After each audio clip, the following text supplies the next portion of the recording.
જય સ્વામિનારાયણ. આજે વાત કરવી છે શ્રદ્ધાનંદની શ્રદ્ધા. એક વખત સ્વામી દયાનંદ સરસ્વતી બરેલી પધાર્યા હતા.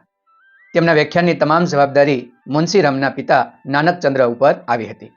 તેમના વ્યાખ્યાનની તમામ સુવિધાઓ કરવી અને તેમના વ્યાખ્યાનનું તમામ આયોજન એ નાનકચંદ્ર કરતા હતા.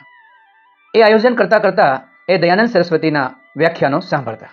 એટલા મસ્ત અને સુંદર વાતો દયાનંદ કરતા કે એમના હૃદયની અંદર ઉતરી જતી. આથી તેમના મનની અંદર ઝબકારો થયો. એમને તરત વિચાર આવ્યો કે મારો દીકરો છે ને એ નાસ્તિક છે, એ જરા પણ ઈશ્વરની અંદર માનતો નથી. જો આ સંતની આ સ્વામીની વાત જો સાંભળે ને તો એ જરૂર આસ્તિક થઈ જાય. આથી એ ઘરે જાય છે અને પોતાના દીકરા મુનશીરામને એક પ્રવચનમાં લઈ આવે છે. પેલો આનાકાની કરે છે છતાં પણ લાવે છે કે તને સંભળાય એટલું તું સાંભળજે, ન સમજાય તો કંઈ નહીં એમ કહી એ મુનશીરામને સ્વામી દયાનંદની સભામાં લાવી દે છે. ત્યાં લાવ્યા પછી સ્વામીની વાત ઉપર તેમને ખૂબ વિશ્વાસ આવી જાય છે. એટલી સુંદર મજાની ઉદાહરણ સાથે વાત કરવાથી એ મુનશીરામને એ વાત ગમવા લાગી. તેમનું શરીર અને મન જે ભટકતું હતું એમ ભટકતું મન ફરી વખત શરીરની અંદર સ્થિર થવા લાગ્યું અને એને ખૂબ આનંદ આવવા લાગ્યો.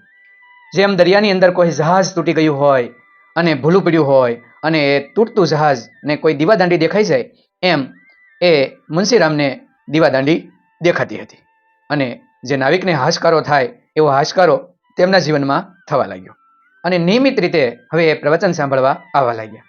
એક વખત સુંદર મજાનું ઓમ ઉપરનું પ્રવચન હતું. તેને ધ્યાનપૂર્વક એ સાંભળ્યું અને તેમનું મન એકદમ સ્થિર થઈ ગયું અને ઈશ્વરની અંદર માનવા લાગ્યું. એ પ્રવચન પૂર્ણ થતાં સ્વામી દયાનંદના પગમાં પડી જાય છે અને તેમના શિષ્ય બની જાય છે.